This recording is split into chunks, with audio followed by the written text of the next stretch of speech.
أهلا بيكم. هل عندك كبد دهني ونفسك تتعافى منه علشان ما تتعرضش لأضراره الصحية؟ طب الدهون الثلاثية في الدم عالية عندك ونفسك ترجعها لمستواها الطبيعي علشان تحافظ على صحتك؟ عندك دهون على البطن ونفسك تتخلص منها قبل ما تسبب لك مشاكل صحية؟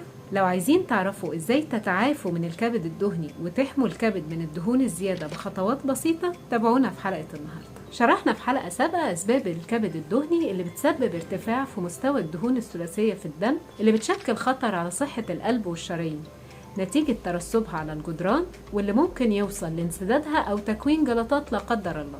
وكمان بيزود معدل الدهون بالبطن واللي ليه آثار سلبية كبيرة على صحة الإنسان. وفي حلقتنا النهاردة هنتعلم خطوات بسيطة تساعدنا على التعافي من الكبد الدهني وتحمينا من أضرارها.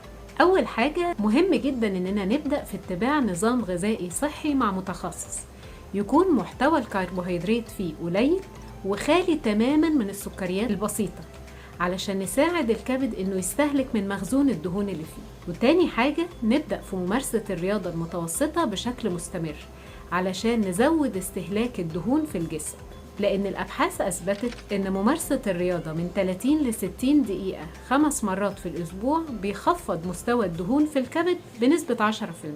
تالت حاجة ممكن نبدأ في تناول المكملات الغذائية اللي تساعد الكبد على القيام بدوره بشكل طبيعي زي الأوميجا 3 أو السليمارين أو غيرها تحت إشراف متخصص. رابع حاجة شرب كوب من الماء عليه قطرات من الجريب فروت على الريق صباحا، لأنه غني جدا بفيتامين سي اللي بيساعد على تطهير الكبد من السموم. خامس حاجة تناول مستخرج الشاي الأخضر أو شاي الماتشا، لأن فيه مركبات بتساعد الكبد على القيام بدوره بشكل طبيعي. 6 تناول الخضروات الورقية زي السبانخ، لأنها بتساعد الجسم في التخلص من آثار المعادن الثقيلة والكيماويات والمبيدات اللي موجودة في الأكل، وبتسمح للكبد إنه يتعافى من آثارها ويقوم بوظيفته بشكل جيد. 7 زيادة تناول الألياف خاصة الزائبة، لأنها بتقلل مستوى الكوليسترول والدهون الثلاثية في الدم وبتقلل نسبة الدهون في الكبد.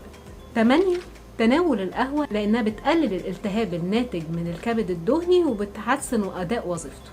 أخيراً والأهم من كل ده إنك تبدأ تتخلص من مشاعر الغضب المكبوتة جواك وتسمح لنفسك إنك تتغاضى عن جهالات الآخرين وتسامحهم وتسامح نفسك علشان تقدر تستعيد طاقة الحياة مرة أخرى لكبدك وتستعيد صحتك. لو محتاج استشارة صحية أو جلسة كوتشنج تساعدك على استعادة صحتك، تقدر تتواصل معايا عن طريق تطبيق الدكتور.